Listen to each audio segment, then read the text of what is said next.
Bien, perfecto. Bueno, sí, Vale, gracias. No. En la última clase terminamos la parte de pricing. Ahora necesito ver un poco la parte de reaseguro y reservas. En 2 semanas, déjenme, no, en realidad sí son 2 semanas. Mm, Eso no es importante. Bueno, el 9 de mayo tendremos un examen para revisar conocimientos de todo lo que han visto con Adrián, que sabe más enfocado a seguros de vida y un poco los conocimientos teóricos que están del lado de lo que han visto conmigo. Ahora, esto lo hablé desde la sesión uno, pero también es importante. La facultad me recomienda, mm, digamos, una recomendación obligatoria que haga por lo menos un examen presencial. La idea de ese examen presencial es como para validar pues, cuántas personas realmente siguen en clase. Ahora, yo entiendo que hay personas que trabajan, hay personas que se van, eh, regresan con su familia porque viven lejos, entonces el fin de semana lo ocupan para regresar con su familia.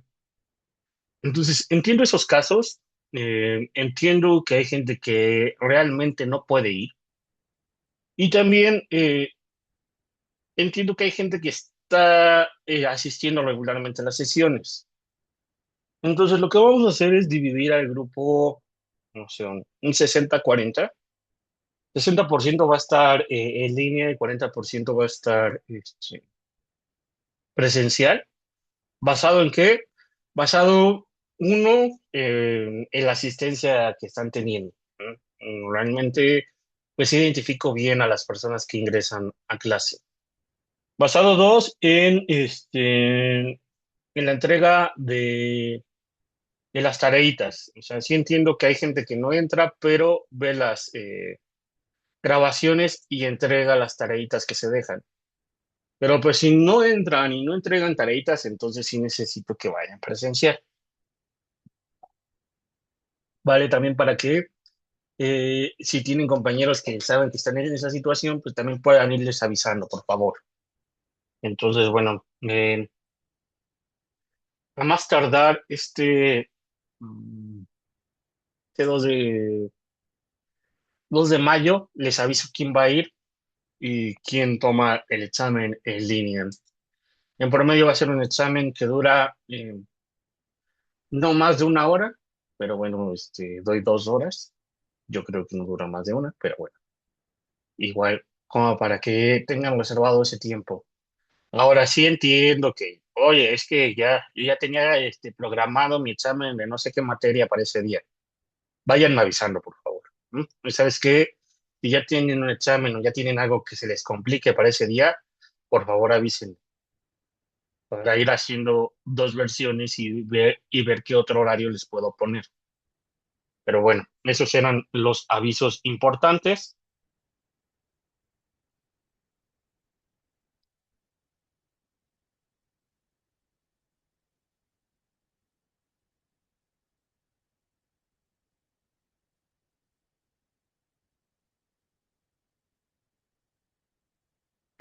Ok, entonces, denme un segundo. Mm, Así, la fecha va a ser 9 de mayo. La hora, pues a mí me gusta hacer el examen temprano, entonces 8 de la mañana. ¿Se puede mover la fecha? Bueno, dependiendo. O sea, por eso quiero que me avisen si pueden, si no pueden, si ya tienen otro examen programado, si no tienen un examen programado. Por favor.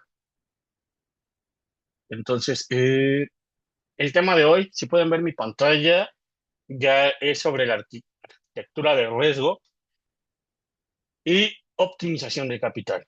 ¿A qué vamos con eso?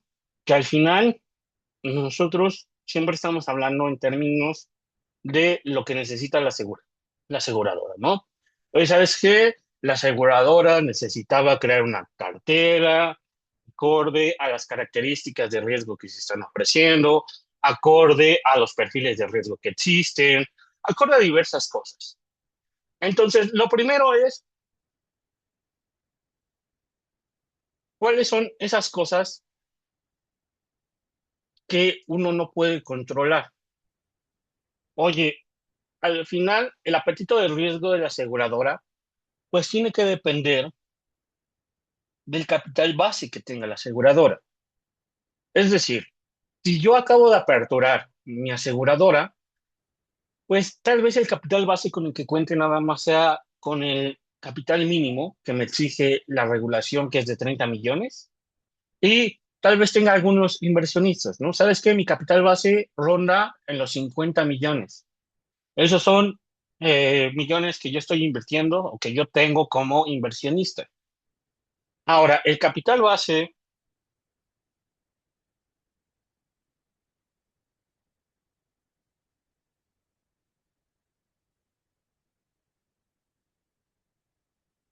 denme un segundo, es eso que nosotros tenemos para invertir. Perdón, es que me están llegando mensajes del trabajo y los estaba viendo. Es eso que nosotros tenemos para invertir. Con base en eso, nosotros tenemos un apetito de riesgo. Ahora, dependiendo de cuánto capital base, es qué tanta retención podemos tener. Muchas veces nosotros debemos de, por ejemplo, estar ofreciendo paquetes que sean acordes a los paquetes que se ofrecen en el mercado. Es decir, ¿sabes qué? Yo voy a vender seguros de gastos médicos. Muy bien, si yo vendo seguros de gastos médicos, entonces de esos seguros de gastos médicos que yo vendo, la suma asegurada ideal que todos venden en el mercado es de 120 millones de pesos. Entonces, si yo empiezo a ofrecer seguros de gastos médicos con una suma asegurada menor, vamos a decir que yo nada más puedo retener 10 millones de pesos, pues entonces la gente va a decir, me tienes que ofrecer un mejor precio. Entonces, o mis precios van a tener que ser menores a los que están en el mercado, o voy a tener que ofrecer una cobertura igual a la del mercado, pero dentro de esa cobertura hay distintas capas. Hay capas que tengo que mandar a reaseguro. Entonces, cuando uno piensa en reaseguro, cuando uno llegaba a pensar en reaseguro, decía, bueno, el reaseguro es el seguro, la aseguradora. Entonces, es como si la misma aseguradora fuera con alguien a asegurarse. Y nosotros pensábamos, bueno, el reaseguro es algo en donde si lo hago de un 80-20, quiere decir que yo como aseguradora me quedo con el 80% y voy a ceder el 20%. Pero aquí vean, algo importante que ya viene dentro de la práctica del reaseguro es que el reaseguro tiene varias capas en donde digo, bueno, ¿sabes qué? Hasta tal nivel me aseguro con reaseguradora Chubb. Hasta tal capa me reaseguro con reaseguradora AXA. Y después, ya en caso de pérdida máxima, como es un riesgo muy particular, me voy a reasegurar con Lloyds, que Lloyds es la máxima reaseguradora a nivel mundial. Entonces, el reaseguro también tiene que definirse a través de distintos niveles. Hay veces que es muy directo, hay veces que uno puede decir, ¿sabes qué? Pues nada más necesito una capa de reaseguro. ¿Sabes qué? Para cubrir hasta 120 millones de pesos, que vienen siendo que 6 millones de dólares, no es mucho, pero cuando tengo que cubrir 100 millones de dólares o cuando tengo que cubrir 500 millones de dólares, entonces ya el riesgo empieza a ser distinto. Entonces tengo que empezar a reasegurarlo de distinta forma. Entonces lo primero con lo que me tengo que quedar aquí es, el reaseguro al final es una estructura en la cual se puede hacer de distintas formas, por favor, no solamente de una sola forma. Aquí vamos a entender distintos tipos de reaseguro, vamos a entender por qué se hacen, pero también hay que entender que en la práctica un mismo asegurado, una misma adquisición puede tener por lo menos 10 formas distintas de reaseguro. Ahora, algo que es importante, no existen muchas reaseguradoras a nivel nacional. Entonces, yo en México me puedo reasegurar con tres reaseguradoras que existen. pero pues eso no me limita a que no me pueda reasegurar con una aseguradora de Londres, por ejemplo, Lloyds. No, no me quita que me reasegure en España con Mafre. Entonces, como existen reaseguradoras en diferentes países, entonces hay diferentes legislaciones y hay diferentes cosas que voy a tener que reportar. Pero bueno, aquí lo primero es, no todo el riesgo que yo acepto, nada más me lo quedo yo. Entonces, ¿cuál es este ecosistema de transferencia de riesgo? Al final nosotros hemos entendido muy bien esta primera parte, ¿no? La idea es que el asegurado transfiere su riesgo a la aseguradora, tiene un flujo de riesgo y pues la aseguradora recibe la prima. Entonces, ¿sabes qué? Ya entendimos que para asegurar a alguien, dependiendo de sus características de riesgo, nosotros vamos a reasegurar, ¿vale? Ahora, de esa parte, uno dice, una vez que tú ya aceptaste un perfil de riesgo, que dijiste, ¿sabes qué? Voy a asegurar casas, voy a asegurar incendios, voy a asegurar eh, transportes marítimos, voy a asegurar gastos médicos. Hay cierto apetito de riesgo que tengo que definir. Oye, ¿sabes qué? A mercado, pues yo tengo que definir un, eh, una suma asegurada en gastos médicos de 120 millones. O a mercado yo tengo que ofrecer la cobertura de no sé, traslado de electrodomésticos vía marítima, ¿no? Entonces, como tengo que ofrecer coberturas que a veces eh, la suma asegurada llega a ser tan alta que no la puedo absorber yo, pues tengo que transferirme a un reasegurador. Entonces, esta parte, ¿sabes qué? Al final el riesgo sigue fluyendo. El asegurado me lo transfiere a mí. Yo como aseguradora se lo transfiero a la reaseguradora. Ahora, como yo te dije, existen distintas capas. No necesariamente. ¿Sí están viendo mi segunda pantalla o siguen viendo la primera pantalla? Se sigue viendo la primera. La primera. Y con razón, como que yo dije. Bueno, un segundo para dejar de compartir y volver a compartir.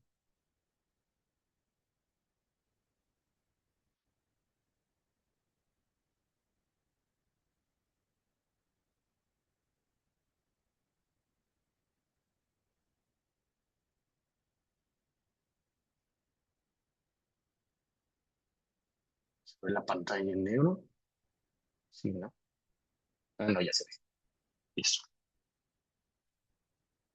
Entonces, el riesgo sigue fluyendo.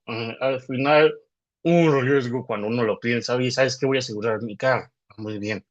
Pero pues también depende del tipo de carro que yo esté asegurando. A lo mejor la aseguradora está acostumbrada a asegurar carros que tienen cierto perfil de riesgo, pero quiere incursionar en otro perfil de riesgo, autos clásicos, autos de lujo. Entonces, para ese tipo de segmentos necesita crear el esquema de reaseguro. ¿Por qué? Porque no todo el riesgo lo puede aceptar ella sola. Entonces, el flujo de riesgo sigue pasándose a un tercero, en este caso el reasegurador. Y a su vez, también de reasegurador, muchas veces, dependiendo del tipo de reasegurador, no tiene toda la estructura para asumir todo el riesgo. Entonces existe la aseguradora de la reaseguradora, que es el retroescenario.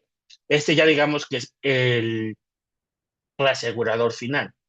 Entonces, poniendo un ejemplo real, ¿no? ¿Sabes qué? Yo, Eric, tengo mi póliza de gastos médicos con Chop Seguros.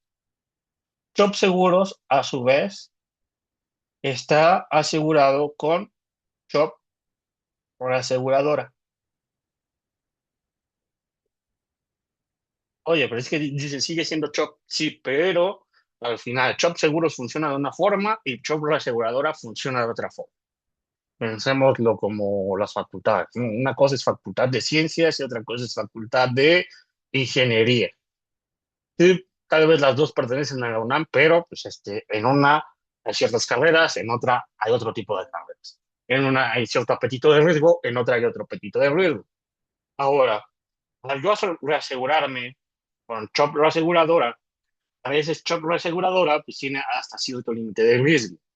Y hay cosas que ya no puede aceptar, hay cosas que ya superan el nivel de operativo que tiene Chubb Reasegurador. Entonces, a su vez, Chubb Reaseguradora se va a reasegurar, por así decirlo, con Lloyds. Entonces, muchas veces van a ver esta cadena. Por eso, Lloyds es la reaseguradora más importante a nivel mundial, porque al final es como la retrocesionaria más importante. Entonces, todo riesgo que ya dices, no sé dónde asegurarlo, llega a Lloyds. Entonces, al final, esta es la cadena de riesgo.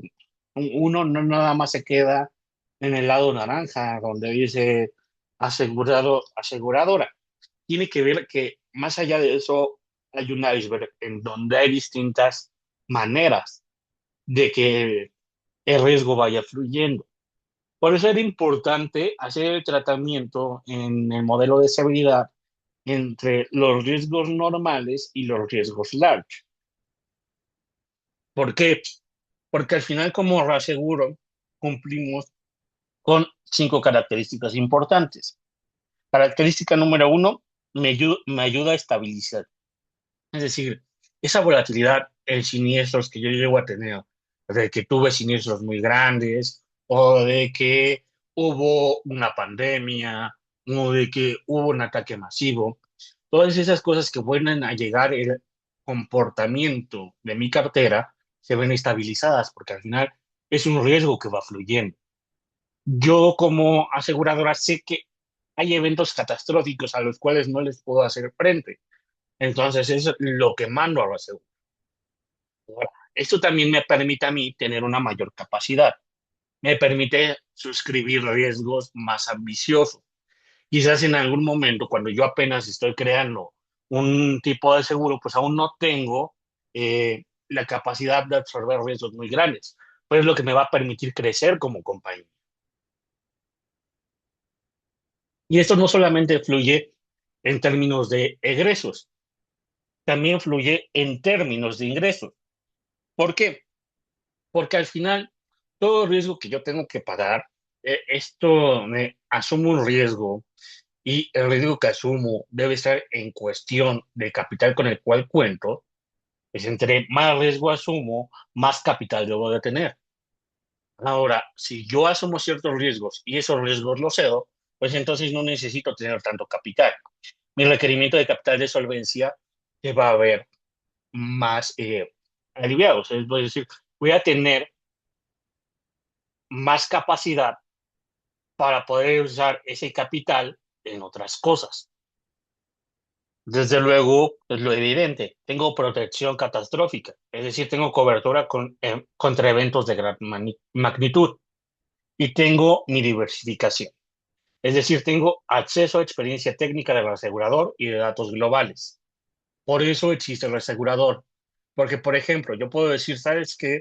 Un evento catastrófico para mí fue, o contabilizado, fue la pandemia, pero no tengo más eventos sobre pandemias. O un evento catastrófico para mí en seguros de hogar fue el sismo del 2017, pero no tengo más eventos de sismo, no tengo más registrados ese tipo de eventos.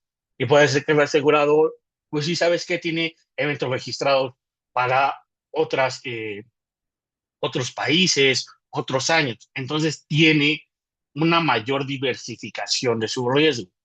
Por eso, el apetito de riesgo de una aseguradora no es el mismo que el apetito de riesgo de un asegurador. Oye, una aseguradora puede tarificar vía modelos normales, como lo que nosotros hicimos, que son los modelos LM. Una aseguradora va a tarificar o va a aceptar un riesgo acorde a modelos de exposición, modelos que permitan decir, ¿sabes qué? ¿Cuál es la probabilidad de que vuelva a haber un sismo en Ciudad de México? ¿Cuántas ¿Cuántos edificios tenemos expuestos? No cuenta igual un edificio que una casa propia.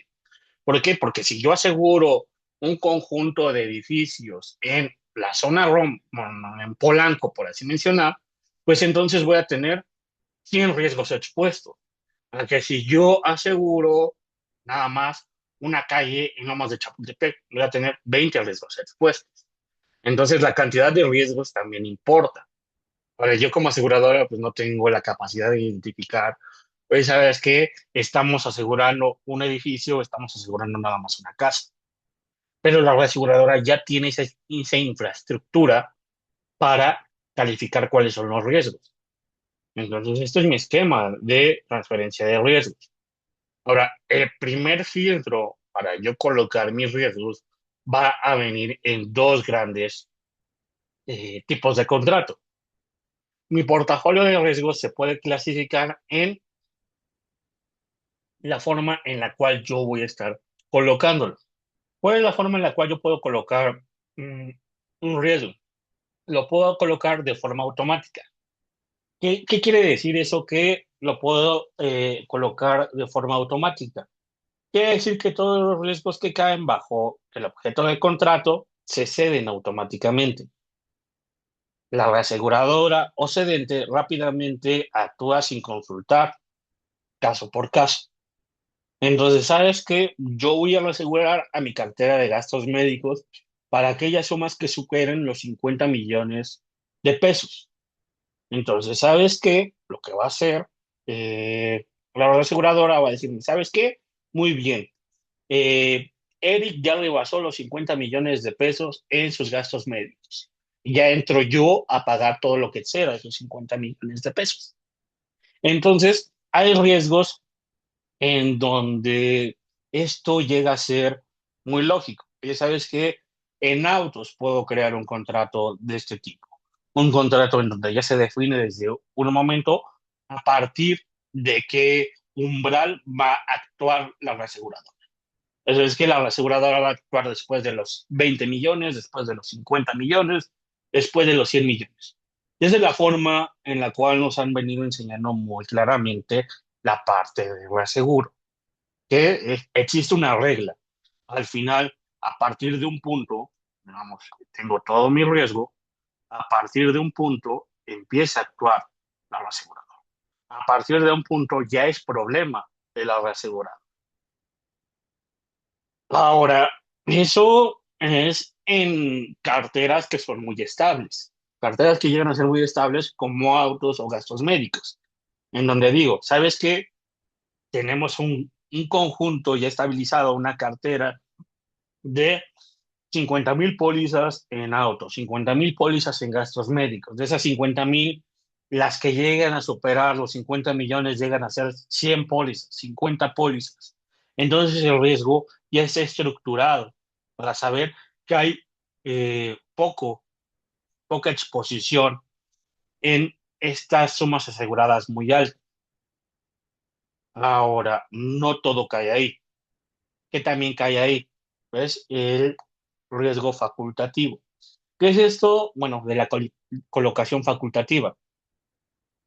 La cedente o la aseguradora va a ofrecer cada riesgo individualmente y el reasegurador va a decidir si acepta o no. Entonces, no es que yo pueda ceder toda mi cartera de gastos médicos, no es que yo pueda ceder toda mi cartera marítima, no es que yo pueda ceder toda mi cartera de incendios. Oye, el reasegurador puede decir, oye, ¿sabes qué? ¿A quién me quiere ceder en incendio? Oye, ¿sabes qué? Yo tengo dos negocios. Negocio uno es una fábrica de empaquetado y negocio dos es una fábrica de cartón. ¿Sabes qué? Pues yo como reaseguradora digo, pues la fábrica de empaquetado no suena a un riesgo tan latente de decir, pues se va a quemar toda. Pero la fábrica que produce cartón, que produce papel, pues llega a haber un incendio y todos van a decir, pues entonces voy a tener que pagar todo. Entonces, esto pasa, al final se llama facultativo, porque la reaseguradora tiene la facultad de acceder o no acceder, cubrir el riesgo. Entonces, esto se da sobre todo con riesgos atípicos o de gran escala. Oye, ¿sabes qué? Pues tenemos que reasegurar embarcamientos de chips para computadoras. O sea, los chips o las memorias RAM de computadoras llegan a ser muy caras. Entonces, la pérdida de ese transporte llega a ser muy alta. Entonces, yo le voy a decir a la aseguradora, ¿sabes qué? Tenemos este negocio.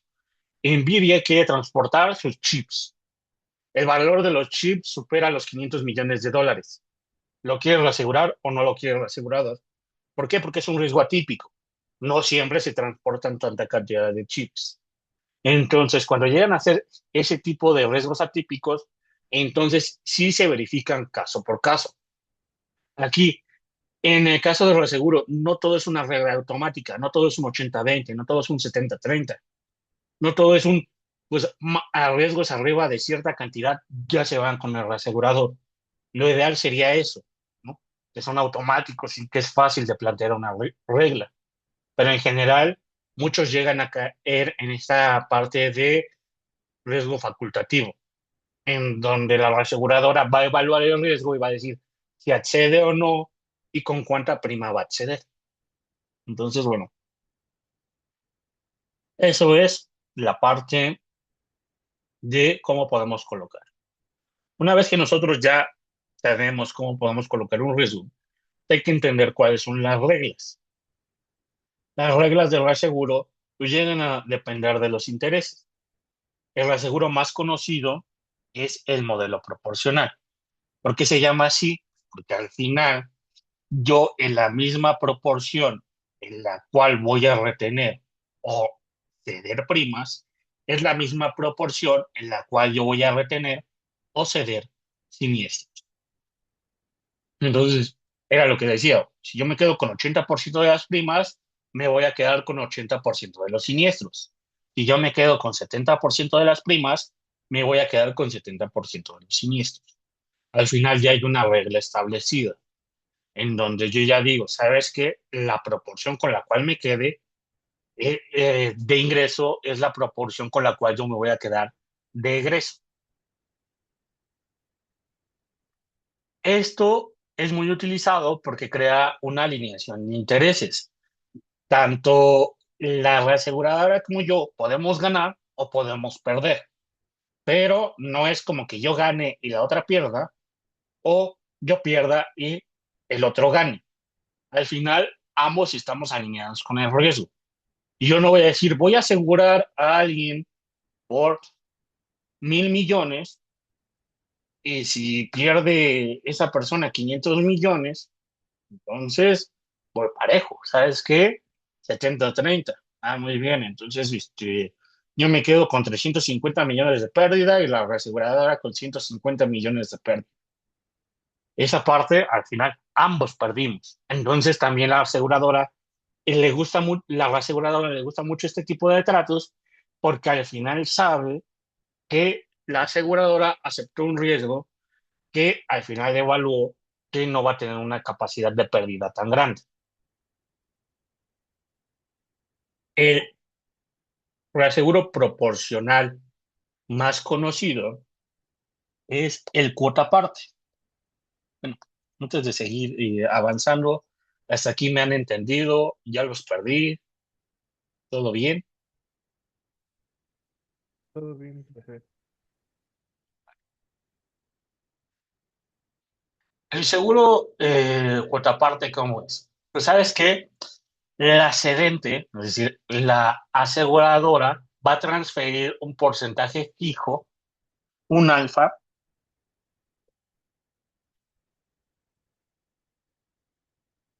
por cada siniestro, por cada pérdida.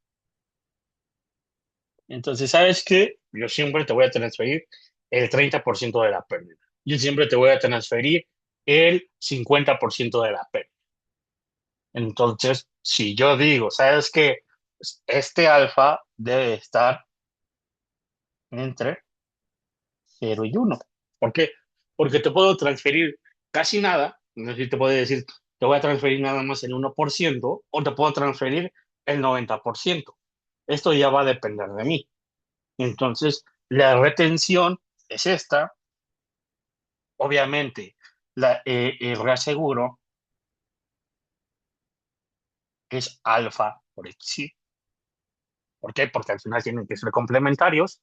Si yo me quedo con uno menos alfa, el reasegurado se queda con alfa. Y como yo estoy cediendo tantos riesgos como primas en la misma proporción, entonces la prima cedida tiene que ser alfa veces lo que yo cobre. Por eso es que si yo te voy a transferir el 70% de siniestros, pues también te voy a transferir el 70% de prima. Ahora, aquí algo muy importante es que aparte de estas dos cosas que nosotros decimos, bueno, cedo riesgos y cedo prima, también hay algo que se llama la comisión. Entonces, de ceder riesgos y ceder prima, necesito pagar una comisión, que es un valor C fijo de el ingreso. Entonces, veamos un ejemplo. Aquí déjenme agrego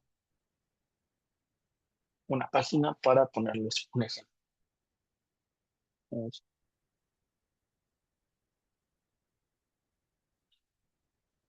Vamos a decir, una aseguradora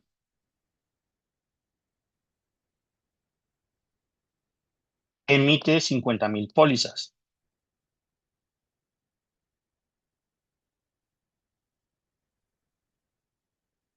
de autos con prima promedio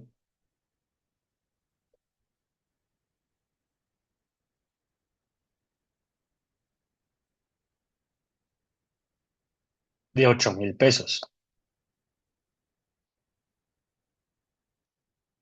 y contrata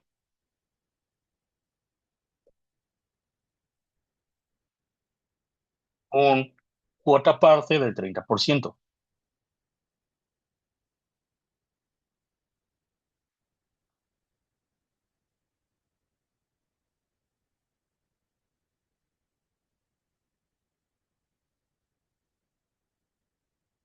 Entonces, lo primero que tenemos que calcular es los ingresos que estoy teniendo. Entonces, lo primero que voy a calcular son los ingresos.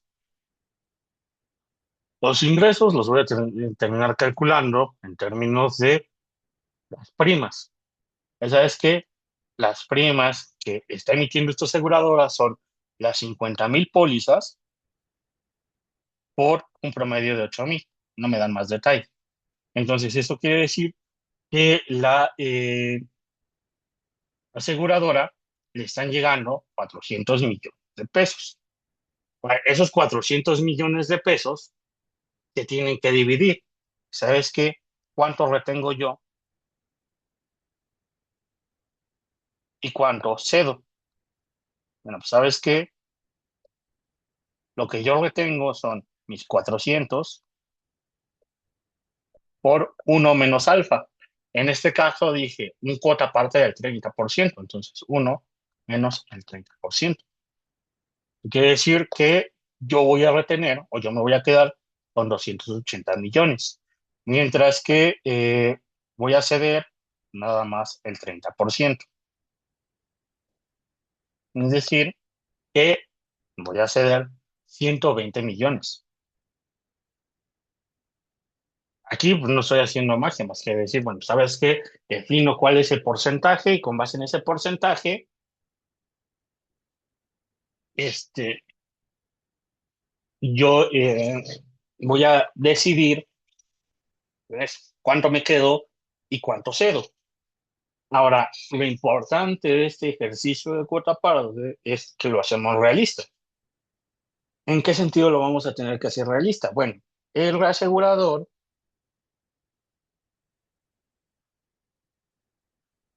cobra una comisión del 25%. Entonces, el reasegurador, vamos a decir, de su prima cedente,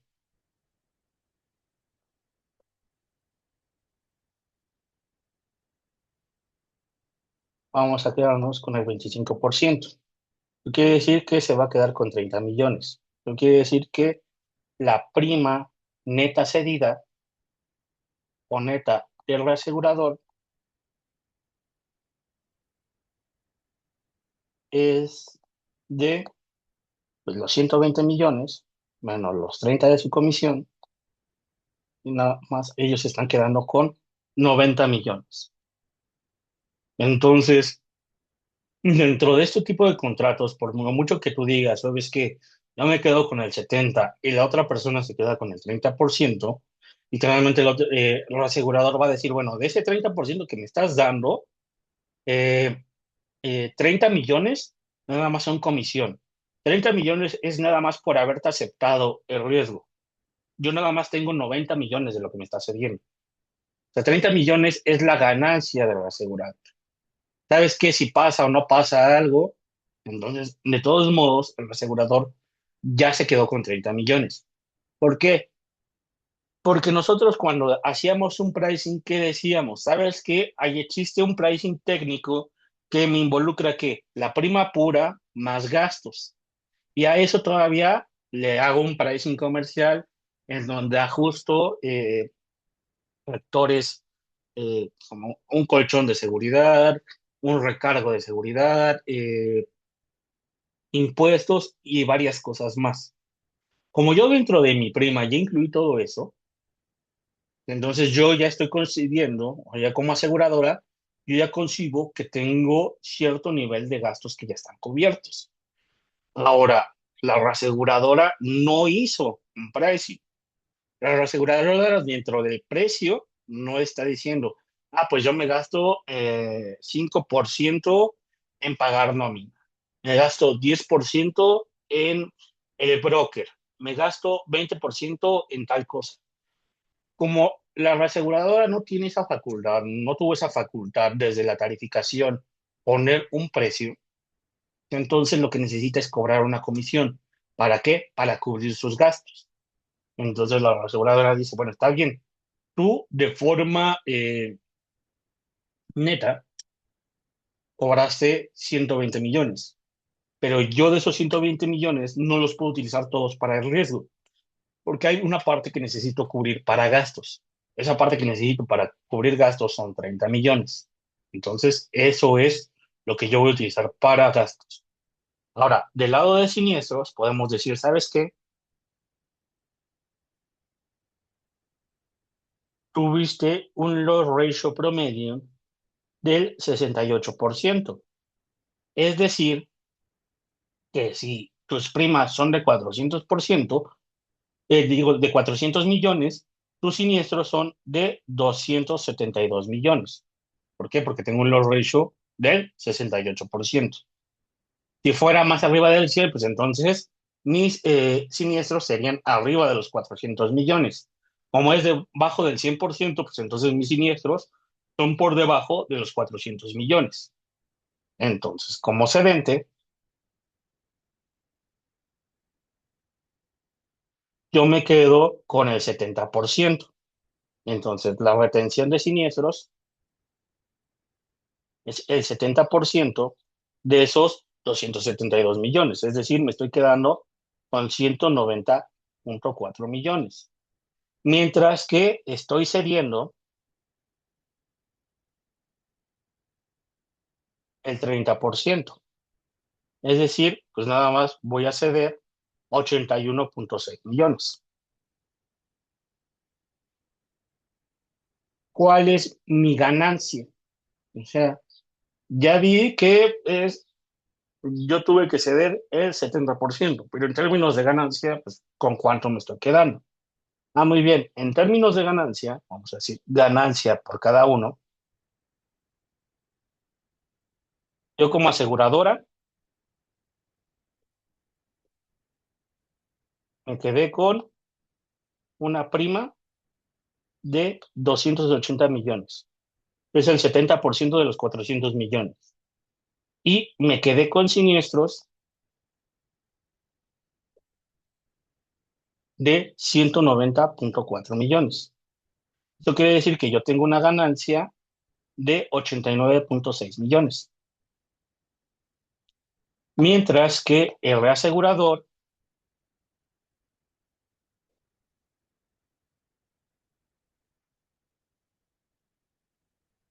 tuvo una prima.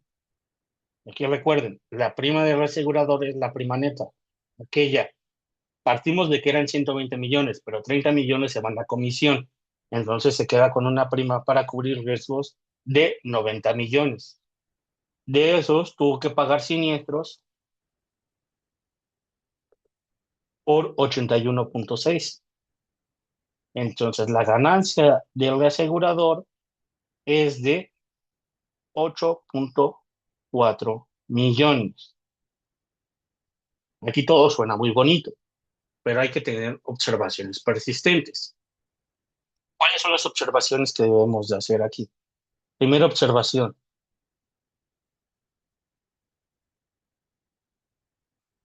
Uno, la comisión del 25% cubre la parte de gastos de adquisición.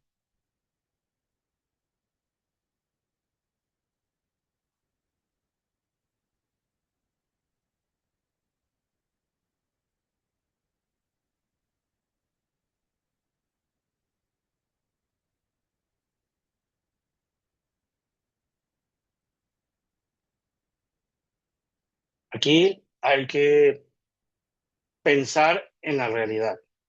¿Qué es la realidad? A ver, si yo cuando como asegurado voy con una aseguradora y todo el trámite lo hago a través de un agente, este agente termina cobrando una comisión.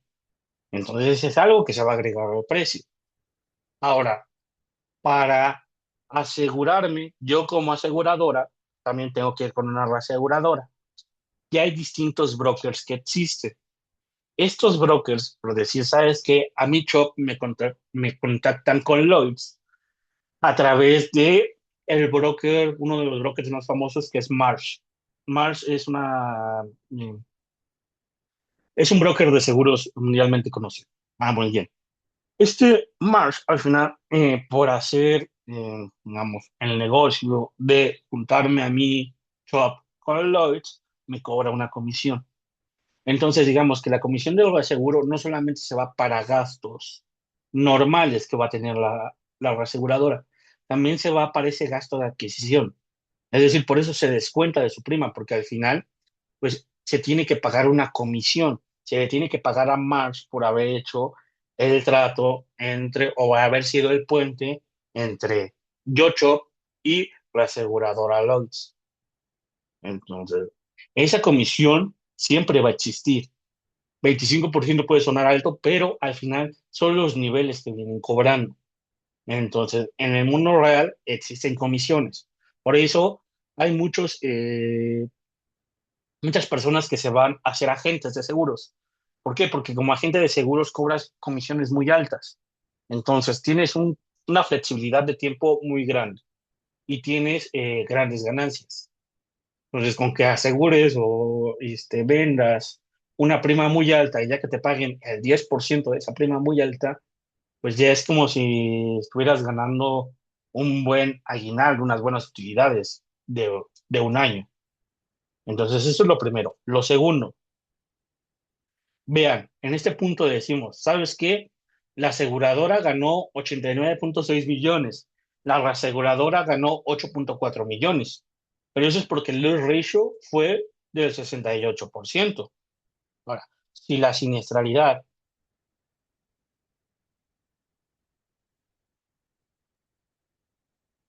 sube a un loss ratio del 85%, ya habrá pérdidas.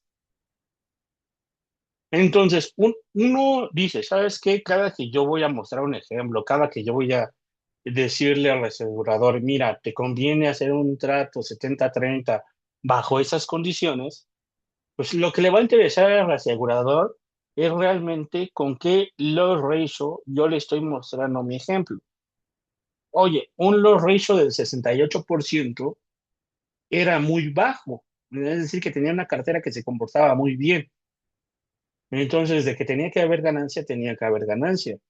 Pero ya a partir de un loss ratio del 85%, que suena más razonable, ya empieza a haber pérdida. Entonces, ya esta parte que uno dice, oye, ¿qué es un loss ratio razonable en la realidad?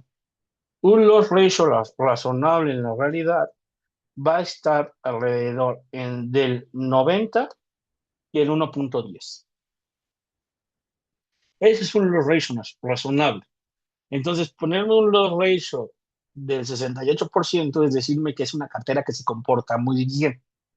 Y si tú me estás diciendo que tienes una cartera que se comporta muy bien y la quieres mandar a reaseguro, me va a sonar muy extraño.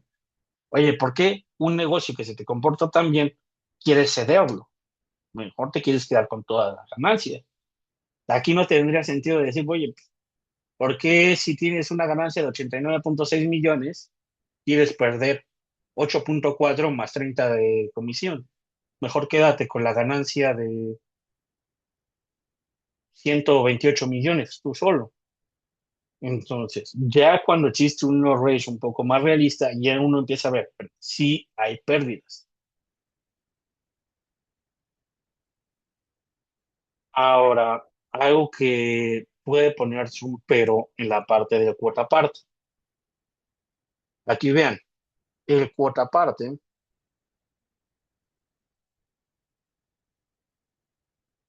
no discriminan por tamaño de siniestro.